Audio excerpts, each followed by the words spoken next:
country.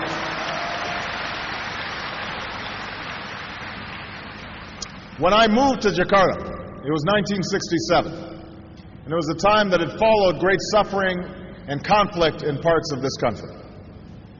And even though my stepfather had served in the army, the violence and killing during that time of political upheaval was largely unknown to me because it was unspoken by my Indonesian family and friends.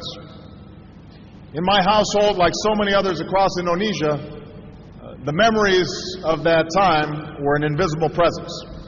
Indonesians had their independence, but oftentimes they were afraid to speak their minds about issues.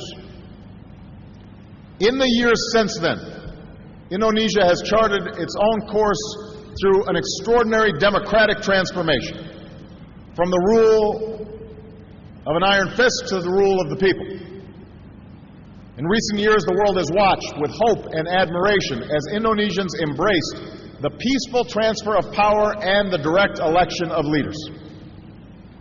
And just as your democracy is symbolized by your elected president and legislature, your democracy is sustained and fortified by its checks and balances. A dynamic civil society, political parties and unions, a vibrant media, and engaged citizens who have ensured that in Indonesia there will be no turning back from democracy.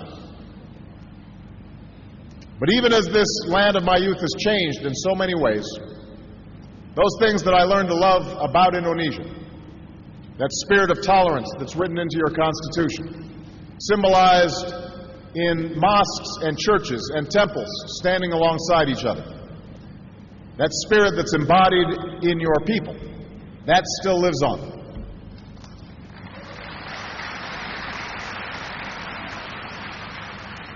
Bhinneka Tunggal Ika, unity in diversity.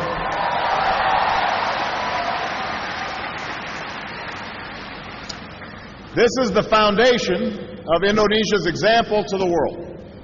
And this is why Indonesia will play such an important part in the 21st century.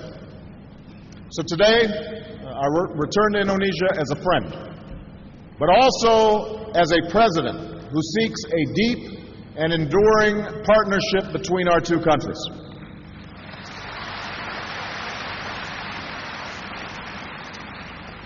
Because as vast and diverse countries, as neighbors on either side of the Pacific, and above all as democracies, the United States and Indonesia are bound together by shared interests and shared values. Yesterday, President Yudhoyono and I announced a new comprehensive partnership between the United States and Indonesia.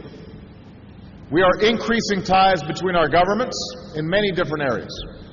And just as importantly, we are increasing ties among our people. This is a partnership of equals, grounded in mutual interests and mutual respect. So with the rest of my time today, I'd like to talk about why the story I just told, the story of Indonesia since the days when I lived here, is so important to the United States and to the world.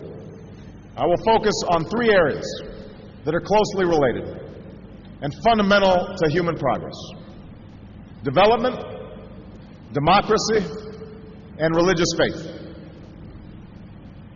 First, the friendship between the United States and Indonesia can advance our mutual interest in development. When I moved to Indonesia, it would have been hard to imagine a future in which the prosperity of families in